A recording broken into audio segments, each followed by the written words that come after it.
আমি শুধু আপনাকে ওই কোষাগার থেকে মোহর সরানোর কাজটাই খুব ভালোভাবে করতে দেখেছি মন্ত্রী মশাই। আর বাকি সব কাজে তো আপনি লবডঙ্কা।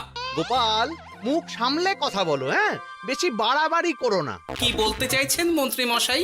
বাড়াবাড়ি করলে মারামারি হয়ে যাবে? আচ্ছা, হয়েছে হয়েছে, অনেক হয়েছে, সকলে এইবারে থামো। ঝগড়াঝাটি বন্ধ হোক, এমনিতেই খুব গরম। বলছি কি, যা গরম পড়েছে এইখানে তো থাকাটাই দায় হয়ে যাচ্ছে। উফ, আর যে পেরে উঠছি না। মনে হয় আপাতত এখান থেকে কদিনের জন্যে। মহারাজ, বাইরে রাজ্যের প্রজারা জড়ো হয়েছে, সকলে মিলে বিক্ষোভ করছে।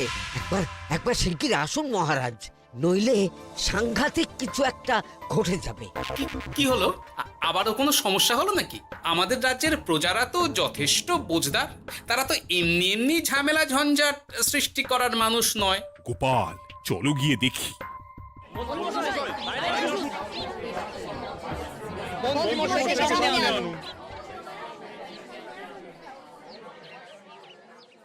কি ব্যাপার, তোমাদের কি সমস্যা হয়েছে?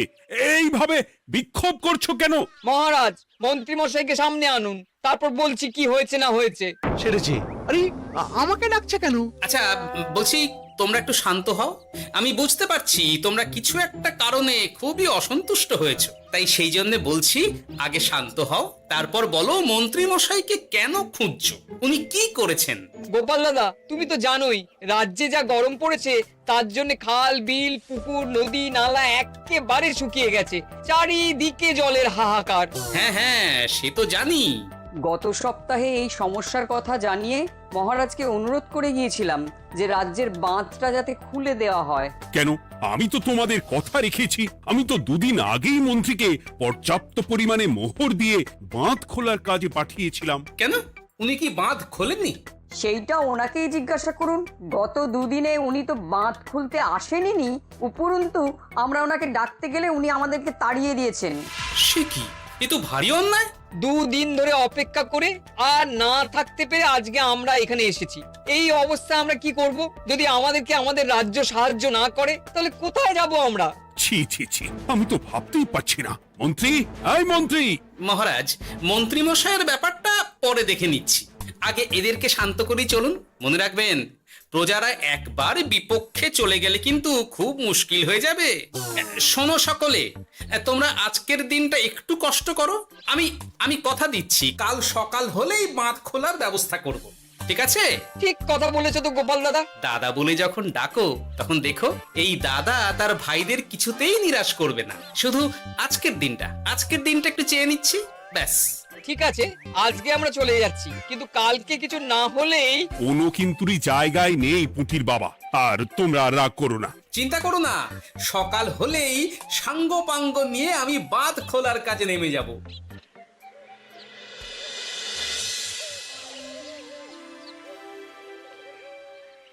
ছি ছি মন্ত্রী, তুমি এইভাবে আমায় মিথ্যে বললে।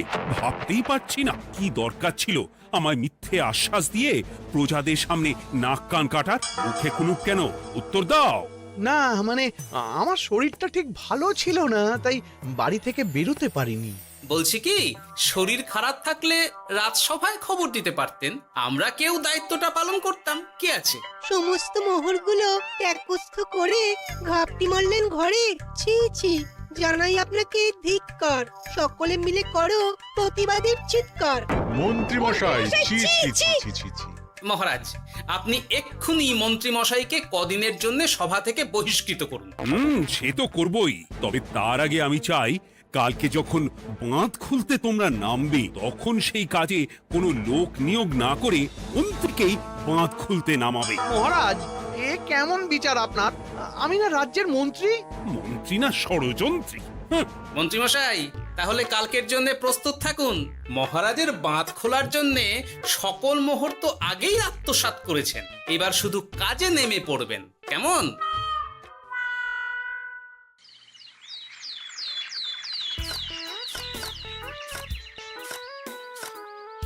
ওহ গোপাল, এইবারে ছেড়ে দাও, আর পাচ্ছি না।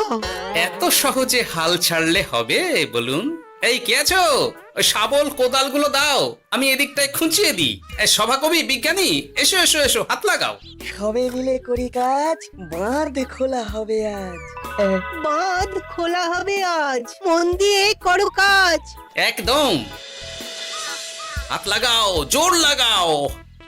গোপাল দাদা, সভাকবি, বিজ্ঞানী দাদা আর আর বাকি দাদা ভাইরা আসুন আসুন, সকলে একটু শরবত খান। আমাকেও একটু শরবত দাও। মোহরগুলো খেয়েও তৃষ্ণা মেটেনি বুঝি? হুম হুম। বাঁধ এক্ষুনি খুলবে, প্রজাদের সব জ্বালা জুড়োবে। বাঁধ খুলে গেছে। আমাকে বাঁচাও, আমাকে বাঁচাও। কোনো কোনো সময় ভুল করলে নিজেই সেই ভুল শুধরে আবার ফিরতে হয়। আপনিও তাই করুন মন্ত্রী মশাই, নিজে নিজেই উঠে আসুন। চলো সকলে। গোপাল, তুমি তোমার সাথীদের নিয়ে যা করলে সত্যি ভাবাই যায় না। মহারাজ, নিজেদের রাজ্যের সমস্যায় নিজেরাই কোমর বেঁধে নেমে সমস্যার সমাধান করেছি, পরিস্থিতি মোকাবিলা করেছি। এর জন্যে আপনি এমন করে বলবেন না। ওহ, তোমরা না থাকলে যে কি হতো। মহারাজ, আমরা আছি তো, এত ভাববেন না আপনি। আপনি বরং আমাদের সকলের জন্য কিছু খাবারের ব্যবস্থা করুন, খুব খিদে পেয়ে গেছে। হ্যাঁ, নিশ্চয়ই নিশ্চয়ই। তোমরা সকলে ভিতরে এসো, হাত পা ধুয়ে নাও। ততক্ষণে আমি রানীকে আহারের ব্যবস্থা করতে বলছি।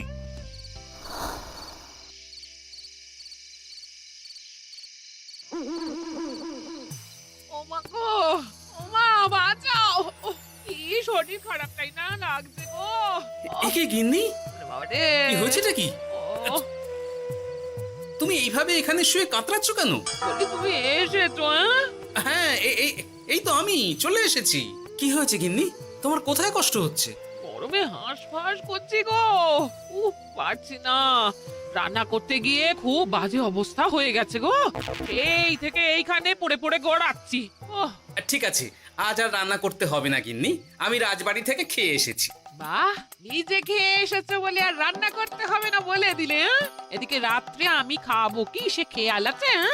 হ্যাঁ হ্যাঁ, খেয়াল আছে, খেয়াল আছে। যাও, আমার জন্য রান্না চাপাও আর একটু জল দাও। দেখো, এত গরম পড়ে কৃষ্ণনগরের অবস্থা শোচনীয় হয়ে গেছে। বয়স্ক লোকেরা কোনো কাজই করতে পারছে না। সত্যি তো, এই গরমে রান্না করাটা খুবই কঠিন গিন্নি। কি বললে? আমি বয়স্ক লোক? আমার বয়স হয়ে গেছে, তাহলে নিজে কি? এই না না গিন্নি, আমি তোমায় কিছু বলিনি।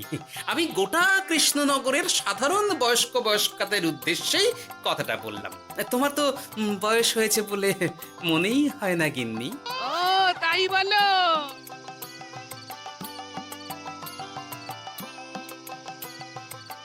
নাও গিন্নি, জল নাও। আজ না হয় আমি রান্না করব। হে ভগবান, মুখের একটু লাগাম দাও। এইভাবে যখন তখন সত্যি কথা বলিও না।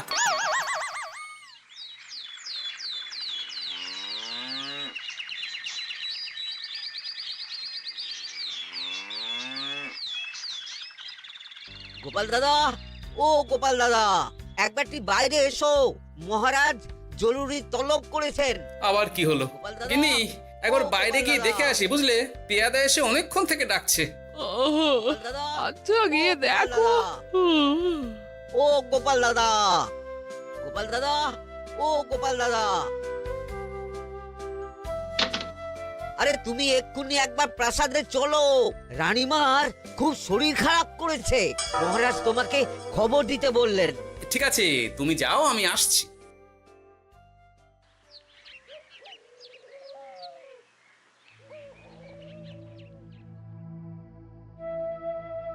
গোপাল, কি হবে বলো তো?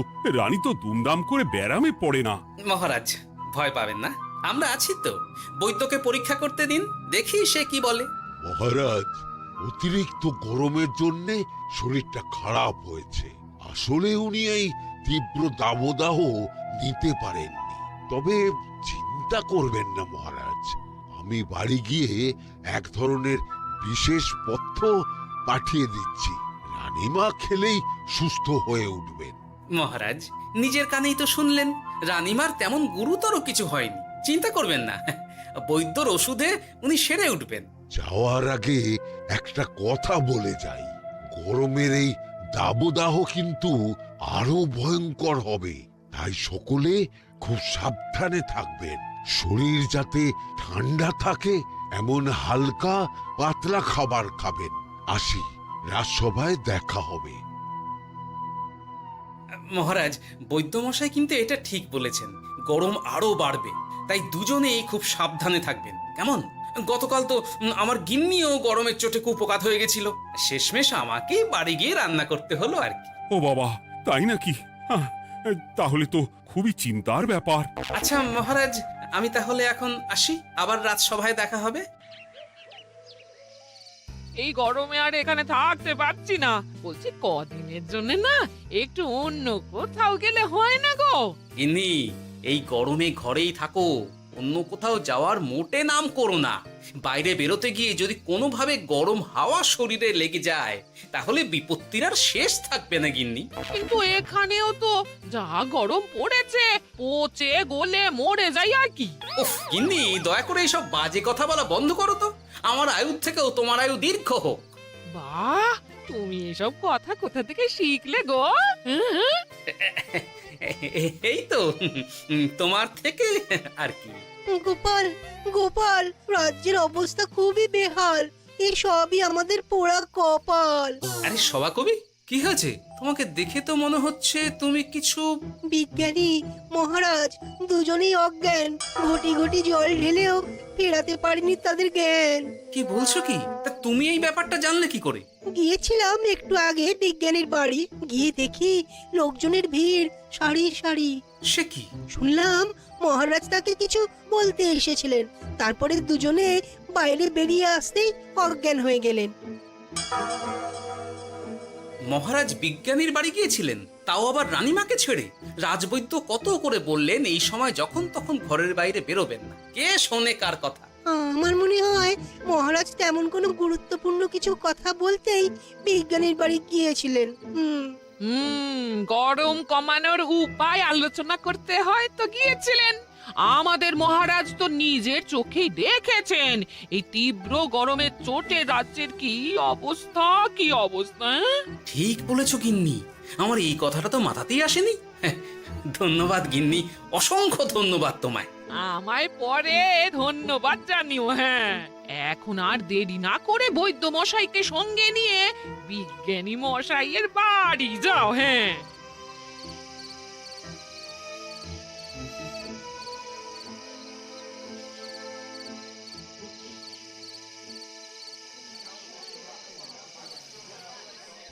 কি বুঝছেন বৈদ্যমশাই? খুব একটা ভালো কিছু বুঝছি না গোপাল। দেখো, সত্যি বলতে ওই কৃষ্ণনগরের অবস্থা খুবই বাজে, তাই এখানকার মানুষেরা একে একে অসুস্থ হয়ে পড়ছে।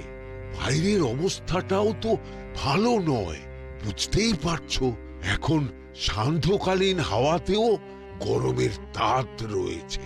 দেখুন, রাজ্যের যা অবস্থা, তাতে যদি রাজ্যের মাথা থেকে সমস্ত প্রশাসনিক প্রধানরাই অসুস্থ হয়ে পড়েন তাহলে তো ভীষণ বিপদ।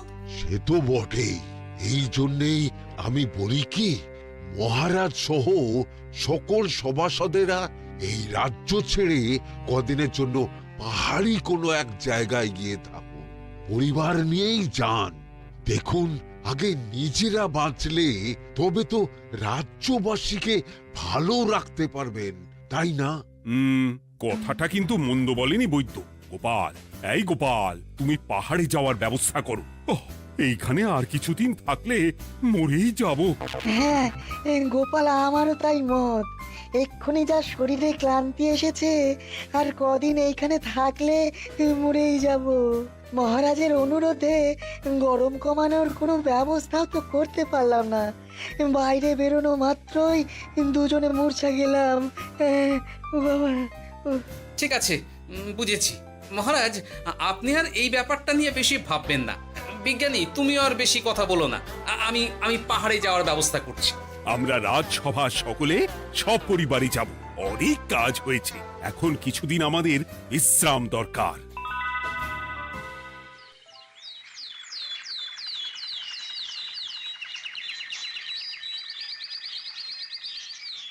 এ কি গোপাল, মন্ত্রীকেও তুমি আমাদের সঙ্গে নিয়ে যাচ্ছ? আহ, তুমি কি সব ভুলে গেছো? মহারাজ, আপনি খামোখা উত্তেজিত হবেন না। আপনার শরীরটা কিন্তু ভালো নেই। আর মহারাজ, আপনার রাজ্যে বাস করে আপনার থেকেই শিখেছি বিপদের দিনে পরম শত্রুকেও দূরে ঠেলতে নেই। গোপাল এটা ঠিক কথাই বলেছে। যতই হোক, উনি তো আমাদের মন্ত্রী, তাই এই বিপদের দিনে ওনাকে ফেলে যায় কি করে বলুন তো? সত্যি গোপাল, তোমার তুলনা নেই। ঠং, সবই নাম কেনার চেষ্টা। গোপাল, চলো এইবারে রওনা দিই। বলছি, খাবার দাবার আর জলের কলসিগুলো উঠেছো তো? হ্যাঁ, খাবারের পাত্রগুলো আপনার জিম্মায় থাকবে, আর জলের কলসিগুলো আমি সামলাবো।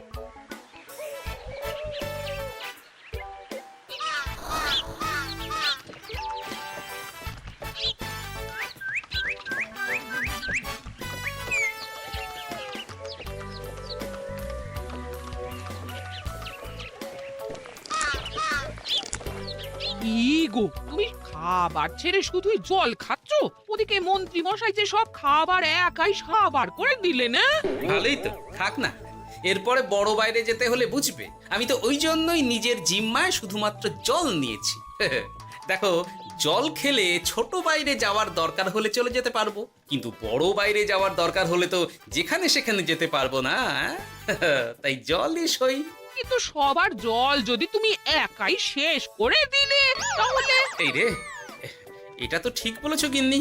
পথে ঘাটে কোনো পানীয় জলের পুকুর বা কুয়ো দেখলে জল ভরে নিতে হবে, বুঝলে?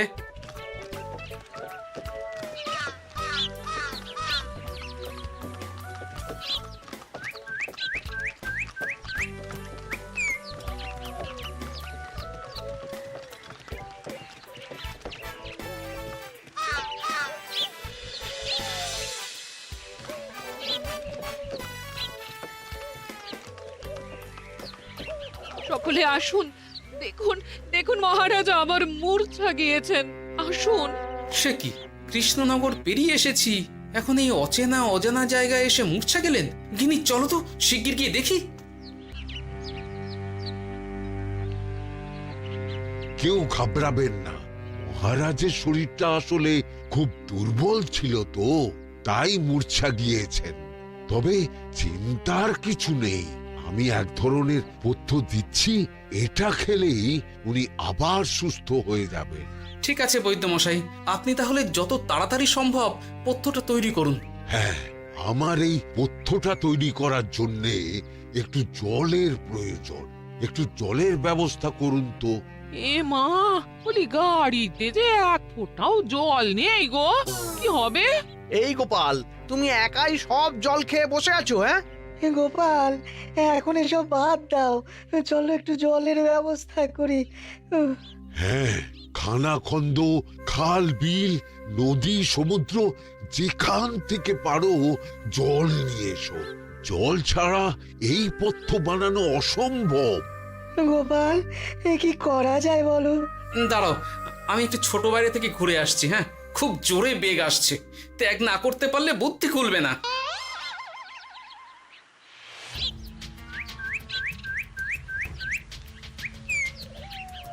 ওদিকে একটা পাত কুয়ো দেখতে পাচ্ছি মনে হচ্ছে।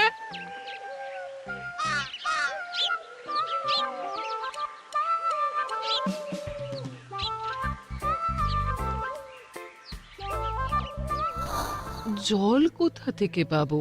তবে কি জলের অভাবে আজকে মহারাজ সুস্থ হতে পারবেন না? রানীমা, ব্যাকুল হবেন না, আমি আমি আছি তো। আমি থাকতে কিচ্ছু অঘটন ঘটবে না। সকলে শুনুন, বিশেষত মহিলাদের বলছি, আপনারা সকলে নিজেদের কাছে যত শাড়ি আছে সেই প্রত্যেকটা শাড়ি আমাকে দিন। আমি শাড়ি জুড়ে জুড়ে লম্বা রশ্মি বানাবো, তারপর সেই রশ্মিতে বালতি ঝুলিয়ে জল তুলব। দয়া করে কেউ দেরি করবেন না।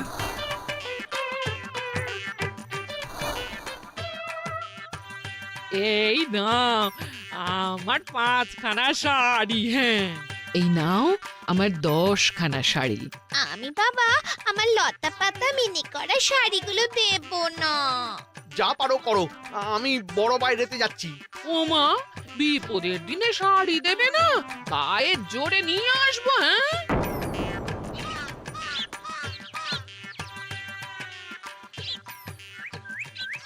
এ বাবা, এখনো কিছুটা কাপড় লাগবে তো। যা গভীর পাতকুয়া, সবার সব শাড়ি তো কাজে লাগিয়ে দিয়েছি, এখন কি হবে? আরে ওই তো কার একটা ঝোপের কাছে ধুতি পড়ে রয়েছে, যাই ওইটাই নিয়ে নি। এই গোপাল গোপাল, আরে করো কি ওটা তো আমার ধুতি। আরে আরে আমি এই ঝোপে বড় বাইরের জন্য এসেছি। আরে মন্ত্রী মশাই, বড় বাইরে করার সময় অযথা অন্যদিকে মন দেবেন না, তাহলে পেট সাফা হবে না।